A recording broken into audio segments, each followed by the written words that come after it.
નમસ્કાર ગુજરાત, સ્વાગત છે ફરી એકવાર આપનું આજના તાજા નવા બ્રેકિંગ હવામાન સમાચારની અંદર। મિત્રો ગઈકાલે ખાસ કરીને ગુજરાતનો જે હાલ થયો તમને ખબર છે કે એક શહેરની અંદર કરા સાથેના ભારે વરસાદો જે છે તે મિત્રો ગુજરાતમાં નોંધાયા છે।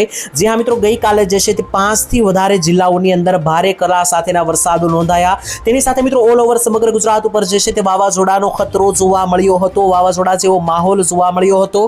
50 થી 60 કિલોમીટર પ્રતિ કલાકના પવનો પણ ફૂંકાયા હતા। આજનો દિવસ તેના કરતા વધારે ભારે જવાની શક્યતા છે। જી હા મિત્રો, કારણ કે આજના દિવસે જે છે તે ગુજરાતમાં જે છે તે વરસાદનું જોર પણ વધવાનું છે। તો બીજી તરફ વાવાઝોડા અને આંધી તોફાનની સિસ્ટમો પણ એક્ટિવેટ થઈ ગઈ છે। તેના પહેલા મિત્રો હું તમને ગઈકાલના જે છે તે પિક્ચર દેખાડી દઉં। તમે જોઈ શકો મિત્રો, આ કરાના દ્રશ્યો છે તમે જોઈ શકો। ગઈકાલે મિત્રો જે છે તે સૌરાષ્ટ્રના મોટા ભાગના જિલ્લા ઉપર જે છે તે કરાનો માહોલ જોવા મળ્યો હતો અને ભારે કરા સાથે વરસાદો નોંધાયા હતા। જેમાં મિત્રો વિસ્તારો વિશે તમને જણાવી દઉં તો ગઈકાલે મિત્રો જે છે તે ખાસ કરીને સુરેન્દ્રનગર જિલ્લામાં પણ કરા જોવા મળ્યા હતા। તેની સાથે બોટાદ જિલ્લામાં પણ જે છે તે કરા સાથે વરસાદ નોંધાયા।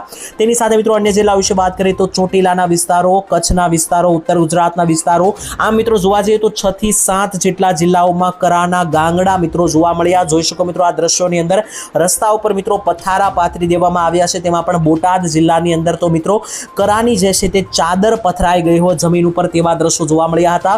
પરંતુ મિત્રો ગઈકાલ કરતા આજનો દિવસ જે છે તે વધારે ખતરનાક રહેવાના આસાર દેખાઈ રહ્યા છે, કારણ કે ગઈકાલ કરતા આજ રોજ જે છે તે ખાસ કરીને ઓલ ઓવર ગુજરાત ઉપર વરસાદની સાથે હવે વાવાઝોડાની પણ ભીતિ સેવાઈ રહી છે। કારણ કે વાવાઝોડા જેવા પવનો મિત્રો જે ફૂંકાઈ રહ્યા છે તેને લઈને આ સિસ્ટમ હવે વરસાદમાંથી વાવાઝોડામાં પલટાઈ ગઈ છે, જેને કારણે ગુજરાતના મોટા ભાગના લગભગ મિત્રો જોવા જઈએ તો દરેકે દરેક જિલ્લા ઉપર અત્યારે ડરનો માહોલ છે। તેવામાં આજરોજ જે છે તે મિત્રો ગુજરાતમાં એક સાર્વત્રિક વરસાદનો રાઉન્ડ એટલે કે દરેકે દરેક જિલ્લા ઉપર ભારે વરસાદ જોવા મળે તેવી શક્યતાઓ છે। મિત્રો ટૂંકમાં મિત્રો આજના વિડીયોની અંદર આપણે વાત કરવાની છે ગુજરાતના દરેકે દરેક હવામાન સમાચાર વિશે કે કયા કયા ભાગોની અંદર કેટલો વરસાદ જોવા મળશે। તેના પહેલા મિત્રો તમે આ ચેનલ ઉપર પહેલી વાર આવ્યા હોય તો ચેનલને અત્યારે સબસ્ક્રાઇબ કરી લેજો, જેથી દરરોજના સમાચાર હવામાનના સૌથી પહેલા તમને મળી જાય। તો આવો મિત્રો હવે સમય બગડ્યા વગર વિડીયોની શરૂઆત કરી લઈએ। જોઈ લઈએ ગુજરાતના એ કયા કયા વિસ્તારો છે કે જ્યાં ભારે આંધી તોફાન સાથે વરસાદ આવી શકે। ભર અંધારપટ મિત્રો જોવા મળ્યો છે। ખાસ કરીને ધોળા દિવસે અંધારપટ છવાઈ ગયો છે। વાદળો મિત્રો કાળા ડિબાંગ સંપૂર્ણ ગુજરાત ઉપર હવે ઘેરાઈ ગયા છે। સ્થિતિ જે છે તે મિત્રો બેકાબુ બની રહી છે, કારણ કે ખેડૂતોના ખેતરો ધોવાઈ રહ્યા છે। મોટાભાગના ખેડૂતોને મિત્રો જે છે તે આર્થિક રીતે પણ નુકસાન ગયું છે, કારણ કે ઊભા પાક જે છે તે મિત્રો ભારે નુકસાની ગઈ છે।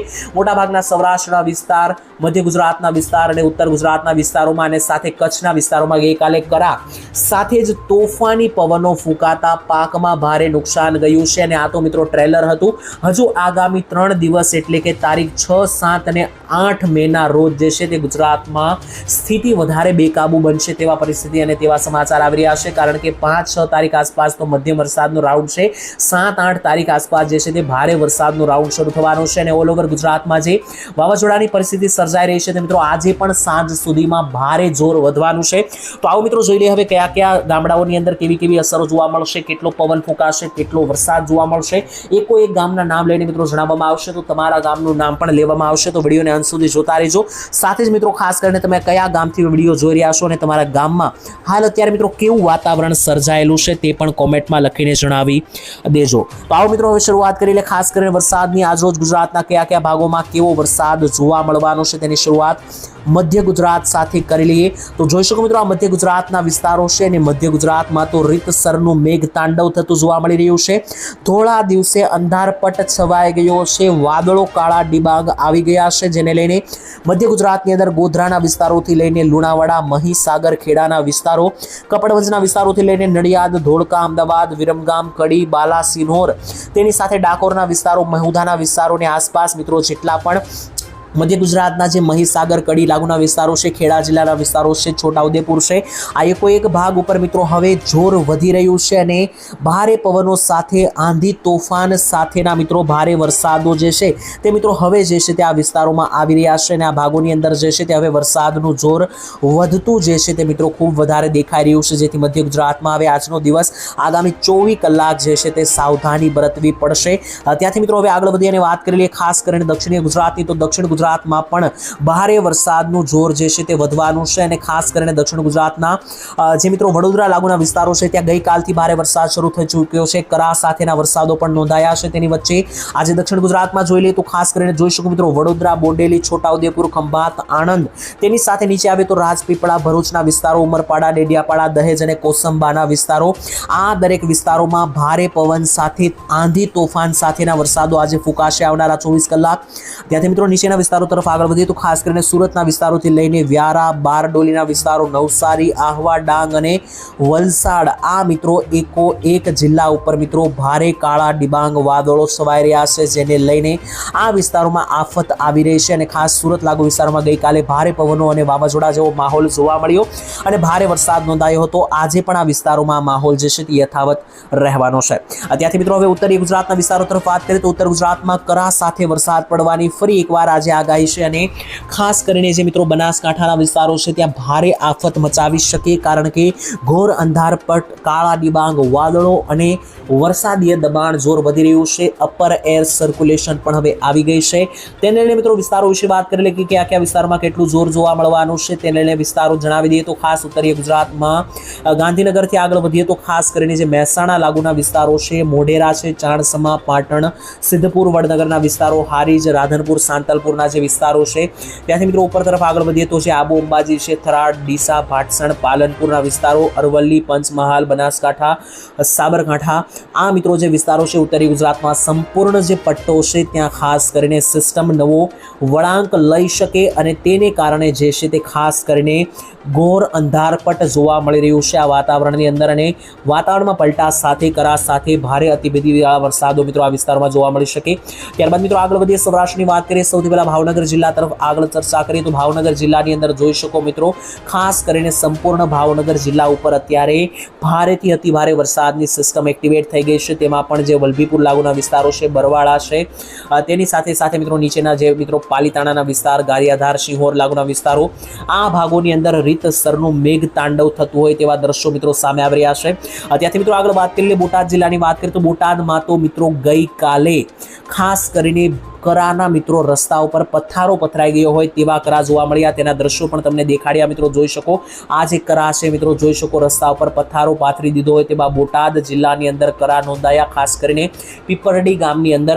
અને આજરોજ પણ મિત્રો કરાની આગાહી જે છે તે ખાસ કરીને કરવામાં આવી છે. સંપૂર્ણ બોટાદ જિલ્લાનું જે સાળંગપુરના વિસ્તાર છે, બરવાળા, ધંધુકા, બાણગઢ, રાણપુર અને ગઢડા સાહિરના ભાગોની અંદર જે છે તે મિત્રો ઓલ ઓવર બોટાદ જિલ્લામાં ભારેથી અતિ ભારે તોફાની વરસાદ ફૂંકાવાની શક્યતા જે છે તે મિત્રો બની રહી છે. ત્યાંથી મિત્રો હવે આપણે આગળ વધવાનું છે અને વાત કરી લેવાની છે રાજકોટ જિલ્લા વિશે. તો રાજકોટ જિલ્લાની અંદર પણ તારીખ 6 અને 7 એટલે કે આગામી 48 કલાક ભારેથી અતિ ભારે જોવા મળવાની છે, કારણ કે સમગ્ર રાજકોટ જિલ્લા ઉપર દબાણ વધી રહ્યું છે. જોઈ શકો શાપર, વેરાવળના વિસ્તારો, તેની સાથે સાથે ગોંડલ, સરદાર, વિછિયાના વિસ્તારો, ઉપલેટા, જેતપુરના વિસ્તારો, જસદણ, આ દરેક આસપાસના ભાગો ઉપર જે છે તે ઘોર અંધારપટ અને ભારે દબાણ વરસાદને લઈને જોવા મળી રહ્યું છે. વાત કરીએ મિત્રો દરિયાકાંઠે જામનગર અને મોરબી જિલ્લા વિશે. તો જામનગર અને મોરબીના દરેક તાલુકાઓ કે જે દરિયાકાંઠે આવેલા છે, જેમ કે દરોલ, સાવડી, વાંકાનેર, મોરબી, નવલખી, માલીવા, ધાંગધ્રા, હાલવડના વિસ્તારો, સુરેન્દ્રનગર, લીંબડી, આ મિત્રો જે સંપૂર્ણ પટ્ટો છે આ પટ્ટાની અંદર તો મિત્રો ઘોર અંધારપટ છવાઈ ગયો છે અને કાળા વાદળો હવે મિત્રો તાંડવ મચાવતા જોવા મળી રહ્યા છે. આવનારા દિવસોમાં વરસાદ અતિથી અતિ ભારે આ વિસ્તારોમાં નોંધાય તેવી શક્યતાઓ સામે આવી રહી છે. વાત કરીએ મિત્રો ત્યાંથી આગળ વધીને હવે અમરેલી જિલ્લા તરફ આગળ વધી. અમરેલી અને જૂનાગઢ જિલ્લા વિશે. તો અમરેલી જિલ્લામાં પણ મધ્યમથી ભારે વરસાદની આગાહી જે છે તે કરી દેવામાં આવી છે. તેમાં પણ વિસ્તારો તમને જણાવી દઈએ તો ખાસ લાઠીના વિસ્તારો, બાબરા, બગસરા, ધારી, સાવરકુંડલાના વિસ્તારો, લીલિયાના વિસ્તારો, રાજુલા, આ પંથકો આસપાસ ભારે વરસાદ આવી શકે. વાત કરીએ જૂનાગઢ જિલ્લાને લઈને તો સંપૂર્ણ જૂનાગઢમાં પણ ખાસ કરીને કેશોદ, વિસાવદર, સાસણગીર, તુલસીશ્યામના વિસ્તારો, ગીરના જંગલો, નીચે આવીએ તો કોડીનાર, ઉના, વેરાવળના વિસ્તારો, ત્યાંથી મિત્રો પોરબંદર જિલ્લો કનેક્ટ કરીએ તો પોરબંદર, કુતિયાણા, શિશલી, દ્વારકા, ઓખાના વિસ્તારો, જામદેવડિયા, ભાટિયા અને ખંભાળિયા, આ મિત્રો થઈ ગયા સૌરાષ્ટ્રના વિસ્તારો. સૌરાષ્ટ્રના આ વિસ્તારોની અંદર ભારેથી અતિ ભારે તોફાની મેઘતાંડવ જે છે તે મચવાનું છે, કારણ કે અતિ ભારે સિસ્ટમ જે છે તે હવે આગળ વધી ગઈ છે. તેની સાથે કચ્છ જિલ્લામાં પણ ભારેથી અતિ ભારે તોફાની વરસાદની આગાહી છે. બીજી તરફ મિત્રો તમે અહીંયા દ્રશ્યો જોઈ શકો, સેટેલાઇટના માધ્યમથી અમે તમને દ્રશ્યો દેખાડી રહ્યા છીએ. ગુજરાત ઉપર અત્યારે ખતરનાકમાં ખતરનાક સિસ્ટમ હવે આગળ વધી ગઈ છે, જોઈ શકો મિત્રો. એમાં પણ મિત્રો જે આ ઉત્તર ગુજરાતનો વિસ્તાર છે તેમાં વધારે પડતી સિસ્ટમ એક્ટિવેટ બની ગઈ છે. આ ઉત્તરીય આ ગુજરાતનો જે વિસ્તાર છે તેની સાથે કચ્છના વિસ્તારો, મધ્ય ગુજરાતના વિસ્તારો, આ વિસ્તારોની અંદર મિત્રો જોઈ શકો ભારે તોફાની સાથે પવનો સાથેના વરસાદો નોંધાવાના છે. તો મિત્રો તમારા ગામની અંદર અત્યારે કેવું વાતાવરણ છે, કેટલા પવનો ફૂંકાઈ રહ્યા છે, જરૂર કોમેન્ટમાં લખીને જણાવી દેજો. આવનારા 2 દિવસના વાતાવરણમાં મિત્રો આવું જ હવે તમને જોવા મળવાનું છે. આવનારા તારીખો વિશે વાત કરીએ તો તારીખ 6 અને 7 ખૂબ ભારે રહેવાની છે. તેની અંદર મિત્રો સંપૂર્ણ ગુજરાતના વાતાવરણમાં પલટો આવશે. આજરોજ મિત્રો જે છે તે મોટા ભાગના વિસ્તારોમાં ભારે પવન ફૂંકાશે, અતિવિધિ સાથે ભારે માવઠાઓ પણ નોંધાવાના છે. ત્યારબાદ મિત્રો જે છે તે ખાસ કરીને આવનારા દિવસોની અંદર આજે વરસાદ આવી રહ્યા છે તેનું મુખ્ય કારણ છે કે ઉત્તરીય ભારત તરફ એક સાયક્લોનિક સર્ક્યુલેશન પસાર થઈ રહ્યું છે. અપર એર સર્ક્યુલેશનના પણ કારણો છે અને અરબ સાગરની અંદર મિત્રો અત્યારે કહેવામાં આવી રહ્યું છે કે આવનારા દિવસોમાં જે છે તે અરબ સાગરના આ મિત્રો જે વિસ્તારો છે અરબ સાગરનો, ત્યાં મિત્રો વાવાઝોડા અને ચક્રવાતો પણ આવી શકે. જો મિત્રો આ વિસ્તારોમાં એક પ્રોપર મોટો સાયક્લોનિક સર્ક્યુલેશન એટલે કે વાવાઝોડું જો આવશે તો સ્થિતિ વધારે બેકાબુ બની જશે, કારણ કે ખેડૂતો પહેલેથી ચિંતિત છે, કારણ કે ખેડૂતોના ઊભા પાકમાં ભારે નુકસાની ગઈ છે. કારણ કે જે પણ ખેડૂતોના ખેતરમાં કરા સાથે જે તોફાની વરસાદ નોંધાયા છે તેમણે ખરીફ પાકને ભારે નુકસાન પહોંચાડ્યું છે, જેથી ખેડૂત જે છે તે અત્યારે ગુજરાતનો મૂંઝાઈ ચૂક્યો છે. અને આવનારા દિવસોમાં ખેડૂતોએ શું કરવું તે પણ કંઈ દ્રશ્યો અત્યારે મિત્રો સામે આવી રહ્યા નથી. તો ખાસ કરીને મિત્રો આ વરસાદના રાઉન્ડમાં દરેક ખેડૂત ભાઈઓએ જે છે તે બચીને રહેવું, સાવધાન રહેવું. આ વરસાદના રાઉન્ડને હજુ પણ ઘણા બધા ખેડૂત ભાઈઓ જે છે તે હલકામાં લઈ રહ્યા છે. કૃપા કરીને મિત્રો હલકામાં લેતા નહીં. આ મિત્રો કોઈ મજાક નથી, ખોટી માહિતી નથી, વરસાદના ભરોસા હોતા નથી. આપણી તૈયારીમાં મિત્રો રહેવું જોઈએ. અને આજે કંઈ પણ સમાચાર આપવામાં આવતા હોય છે તેમાંથી મિત્રો દરેક આગાહી સાચી નથી પડતી, પરંતુ જે વિસ્તારોમાં સાચી પડે છે ત્યાં મિત્રો પડતી હોય છે. અને ત્યાંના ખેડૂતોની સ્થિતિ તમે જાણી શકો, કારણ કે ઉત્તર ગુજરાતના ખેડૂતોની હાલત ખૂબ કફોડી બની ગઈ છે, કારણ કે ભારે તોફાની વરસાદને કારણે ત્યાંના પાકો નિષ્ફળ ગયા છે. તો કૃપા કરીને મિત્રો જાગૃત રહેવું અને ખાસ કરીને સતર્ક રહેવું. બાકી હવામાનમાં જો કોઈ ઊંચ નીચ થશે તો ચોક્કસ આપણી ચેનલ પર તમને જાણવા મળી જશે. ચેનલ સાથે સબસ્ક્રાઇબ કરીને જોડાઈ જજો. હું તમને આવતીકાલે મળીશ એક નવા હવામાન સમાચારમાં. ત્યાં સુધી આજ માટે રજા આપશો. ધન્યવાદ. જય માતાજી, જય દ્વારકાધીશ.